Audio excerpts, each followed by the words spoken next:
Hello friends and welcome back. Kate here from Cook with Kate, and today we're talking all about my favorite kitchen tools and appliances that will hopefully make your life easier when you're cooking in the kitchen. When I originally talked to my Twitch viewers last week and asked them what we should be filming for content, they told me that we should start thinking about some kitchen hacks, and I took it one step further, started thinking about it. Like, what's one thing better than a kitchen hack is actually just starting with the proper equipment and tools that you need. I've always been a firm believer when you first start working in the kitchen or first start cooking is you want to be able to do everything from scratch, learn the basics first, and then after you get those down, you can start to work with different appliances and tools that will make your life a little bit easier. I know in this day and age, not everyone has a ton of space in their kitchen, so my hope today is to give you a proper list of all the very important tools that you will need and maybe some supplementary tools if you have the money to add that in and the space. And I will say that a good kitchen tool or appliance will not only make the job easier, but will also make your time spent in the kitchen much more enjoyable. So I've broken this video down today into 3 different parts. The first part is going to be all of the tools and equipment that you will need to first prep the food. The second part of the video is going to be everything we need to cook the food. And then lastly, we'll finish off with some supplementary pieces of serving equipment. So starting with tools that are going to help you prepare the food that you're going to be cooking. I think the most important pieces of equipment that you can invest in yourself first is a chef knife, a paring knife, a steel, as well as some kitchen shears. A good knife and cutting board are essential, and they can also be budget friendly because if you have a good knife and cutting board, well, then you don't necessarily need a food processor right off the bat. That's where I say it's nice to nail the basics first, get your knife skills down pat, and then you can invest in some more expensive pieces of equipment when you're ready. A set of measuring spoons as well as measuring cups in both liquid and dry forms. We'll need a can opener to be able to open cans. I like to use a microplane for being able to zest different items as well as grating cheese, and as well as a vegetable peeler. Items like spatulas, bench scrapers, and whisks will definitely help out when we get into baking. And then we always need things to put the food into once it's prepped, so stuff like stacking bowls, deli containers, as well as maybe needing a strainer or colander. And so once we've accumulated all of the different prep tools, we can start to think about accumulating some different appliances to help us with prepping the food. I absolutely adore my Incarcerum stand mixer. It comes with 2 different bowl attachments. One is for mixing doughs. It has a hook as well as a dough roller. And it also comes with the clear bowl with 2 different sets of whisks. Along with my stand mixer, I enjoy using my Vitamix blender.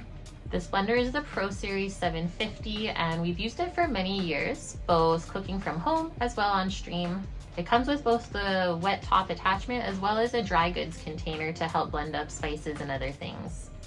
And next up is the vacuum sealer from Anova. This can be good for sous videing your food, or it can also be used as a preservation process, whether you want to vacuum seal stuff for the freezer, or you could use it for fermentation or vacuum sealing dry goods as well. Now onto the tools and appliances that will help us cook our food once it's been prepped.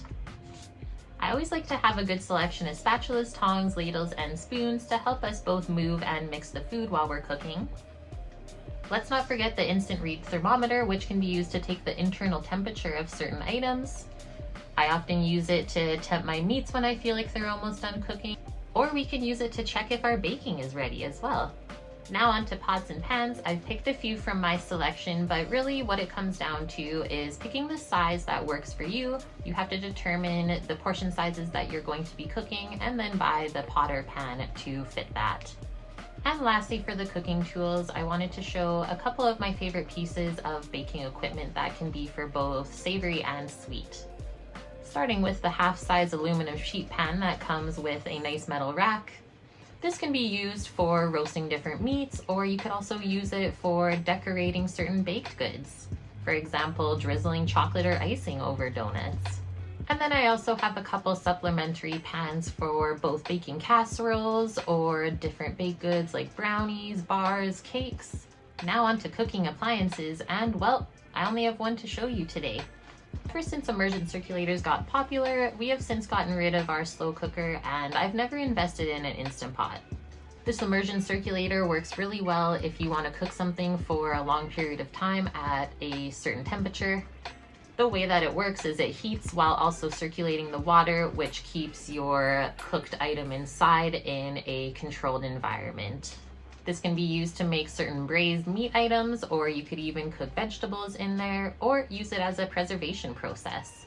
And I'm also very surprised that immersion circulators are not more popular with busy people that cook at home, because it's so easy to throw something in the water in the morning, go to work, and you come home and it's literally good to go. You take it out of the bag, heat it up in a pan. It couldn't be any quicker or easier. And in my mind, there's much less risk using the immersion circulator than using something like a slow cooker or Instant Pot that you can't supervise directly. So the sous vide is not 100% necessary, but it is a fun piece of equipment to play around with, and I'm still happy that we picked one up for ourselves.